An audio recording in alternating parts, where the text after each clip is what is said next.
Good morning, Jenny. Good morning, Mom. Can you tell me about yourself? I am Jeneline Biklam. I am 29 years old and I am married. I have one daughter. Okay, I have few questions for you to answer, so let's start. Why do Okay, you Mom. want to work as a maid? Because I know the household chores. Okay, why you choose Malaysia when there's a lot of other country? Because it is near in the Philippines and it is free country, Mom. Okay, how are you qualified for this job? I am physically fit and mentally fit, Mom. Okay, may I know what is your educational level? College level, Mom. What is your recent experience? OFW, Mom. As to what? OFW in Kuwait as a domestic helper. Okay, have you worked abroad before?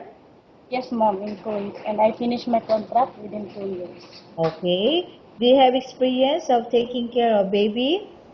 Yes, Mom, in my daughter. Okay. How about elderly people? Yes, Mom, in my grandfather. Okay. Do you have any other special skills? Yes, Mom, cooking. Are you willing to learn new skills? Yes, Mom. Are you willing to work with a family where the mother-in-law or any relatives stay together? Yes, Mom, I am willing. Currently, are you still working now? No, Mom. Do you know how to cook? Yes, Mom. What's Kuwaiti food and Filipino food. is Arabic?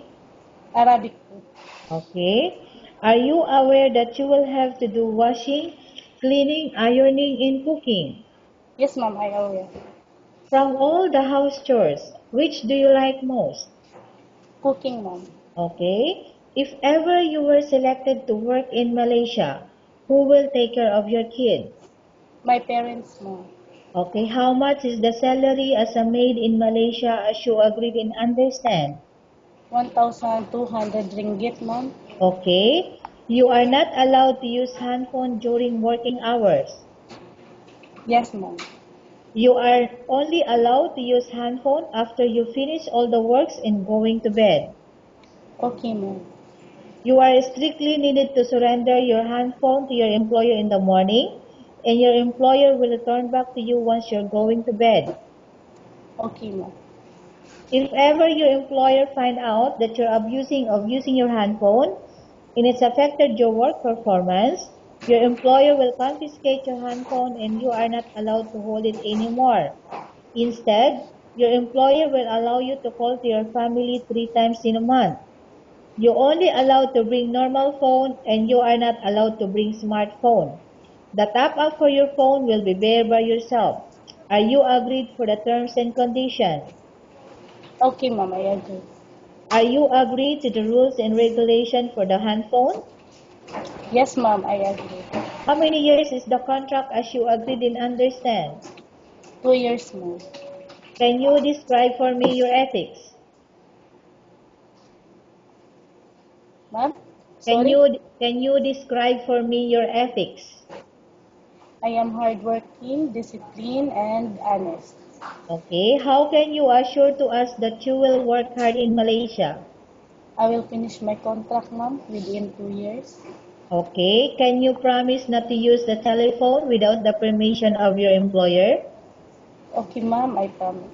Can you promise not to put on makeup but to dress properly while work? Okay, Mom, I promise. Can you promise not to invite friends and relatives without the consent of your employer? Okay, Mom, I promise. Can you promise not to ask for advance salary from your employer under any circumstances? Okay, Mom, I promise. Do you really understand of the rules and regulations of the agency? Yes, Mom, I understand. Do you pay any placement fee for you to come to Malaysia to work as a maid? No, Mom. Do you have any history of sickness, example breast cancer or any other illness? No, Mom. Do you suffer from any skin diseases, allergy or physical defect? No, Mom. Have you suffered from any serious illness? No, Mom. Have you undergone any operation? No, Mom. Are you medically fit? Yes, Mom. Are you on any medication? No, ma'am. Are you allergic with any food? No, ma'am. Okay, Janeline, we have finished our question section. Let's go to case study. I have a case study for you and I want you to answer me truthfully. Okay? Okay, ma'am. Okay. Upon arrival in Malaysia within 6 months, if ever any of your family members passed away, what will you do? Will you continue to work till finish your contract or you will go back? I will finish my contract, ma'am. Okay, Janeline, what do you want to tell the employer who watching your video right now? Okay, hi, ma'am. I'm Genevieve Diklam. I am married and I have one daughter. And please choose me as a housemaid.